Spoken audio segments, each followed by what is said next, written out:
Assalamualaikum warahmatullahi wabarakatuh. Waalaikumsalam warahmatullahi wabarakatuh. Selamat siang semuanya. Selamat siang, Bu. Apa kabar kalian hari ini? Baik. Siapa di sini yang nggak masuk? Masrul, Bu. Oh, Masrul. Kemana dia? Bolos ya, Mbak? Iya, nggak pernah masuk, Bu. Di sini ada yang tahu kita akan belajar apa?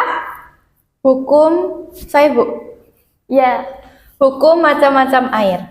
hukum macam-macam air. Hukum macam-macam air itu ada berapa? Nggak tahu, Bu. Kalau nggak tahu, belum belajar ya? Kan belum dijelasin, Bu. Oh.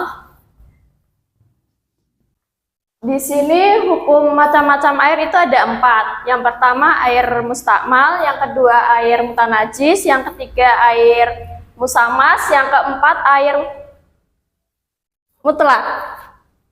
Di sini Mbak Usna silahkan maju menuliskan 4 macam air tersebut. Siap, Bu. Segi dulu.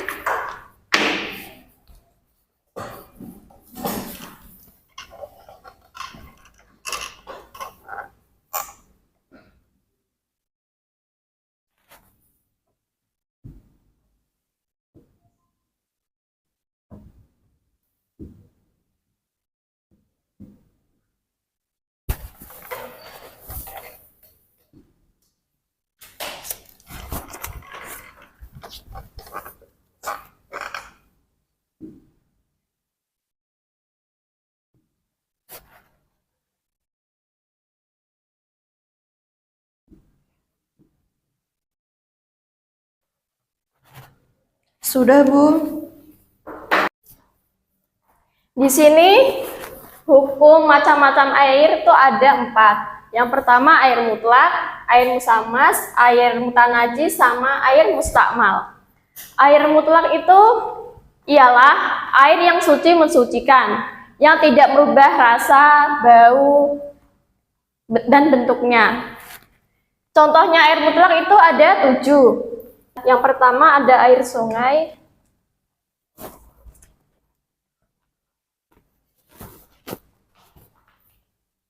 yang kedua ada air embun, yang ketiga ada air sumur, yang keempat ada air mata air, yang kelima ada air laut, yang keenam ada air salju, yang ketujuh ada air hujan. Ini termaksud air suci mensucikan.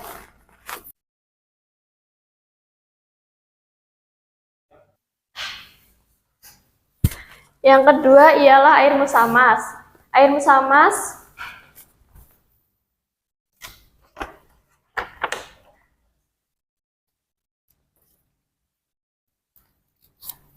Air musamas ialah air yang suci yang terkena sinar matahari. Ini dia adalah air suci yang mensucikan tapi makruh untuk digunakan. Contohnya air musamas itu terdapat wadah logam yang terkena sinar matahari tersebut. Yang ketiga ada air mutanajis. Air mutanajis ialah air yang terkena najis. Contohnya ada seekor anjing. Dia ternyata pipis di sebuah ember tersebut, maka air tersebut termaksud air mutanajis karena tidak suci mensucikan.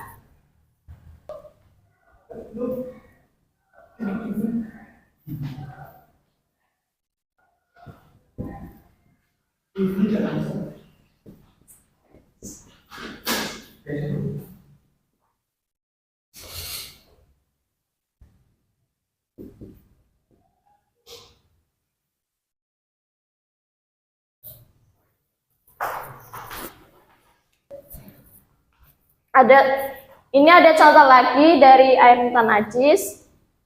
Itu ada seorang anak kecil pipis di sebuah ember. Nah, air tersebut itu termaksud air mutan najis. Kenapa disebut air mutan najis? Karena itu airnya kurang dari 2 kula. 2 kula itu berapa, Bu? Itu setara dengan 216 liter.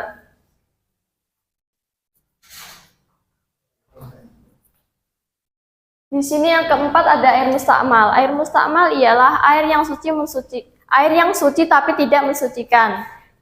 Contohnya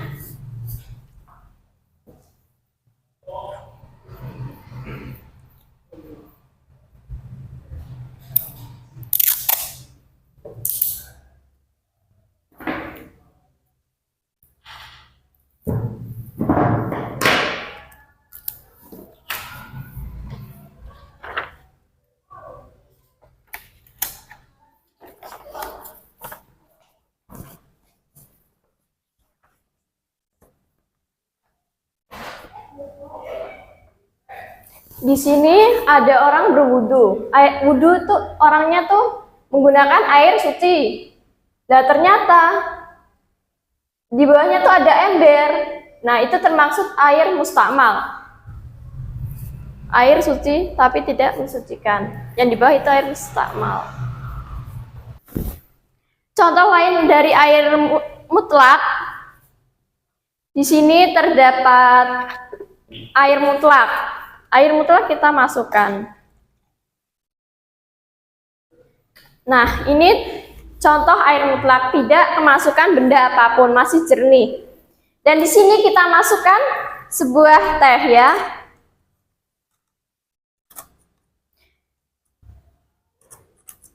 Kita masukkan sebuah teh. Wah, air apa itu, Bu? Ini termaksud air apa anak-anak? Air mustakmal. Air mustakmal. Kenapa air mustakmal? Bisa disebut air mustakmal? Karena sudah tercampur teh. Oh iya benar. Ini tidak bisa suci mensucikan karena sudah tercampur benda lainnya. Wah, sayang ya airnya. Iya. Jadi kamu kalau misalnya mau wudhu, airnya itu malah kecampuran benda-benda lain, itu berarti nanti wudhunya tidak sah. Berarti kalau misalkan kita mau wudhu, harus airnya benar-benar suci ya? Iya. Kalau misalkan dia terkena matahari, Ya itu termasuk air musamas karena kemasukan benda logam. berarti kalau bisa kita nggak pakai ya? Iya. Sesudah kita mengenali materi, di sini kita akan menyanyi terlebih dahulu. Yeay!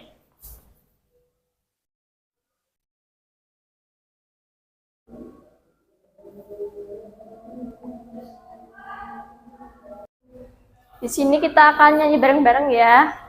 Mari kenali jenis air mutlak.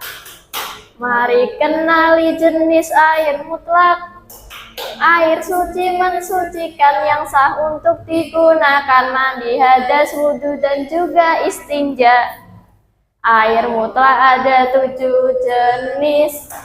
Air mutlak ada 7 jenis. Yang pertama air sumur, yang kedua air, yang ketiga air mata air, yang keempat air laut, yang kelima air embun, yang keenam air salju, dan ketujuh ada air hujan. Wah! Sekian materi dari saya. Wassalamualaikum warahmatullahi wabarakatuh.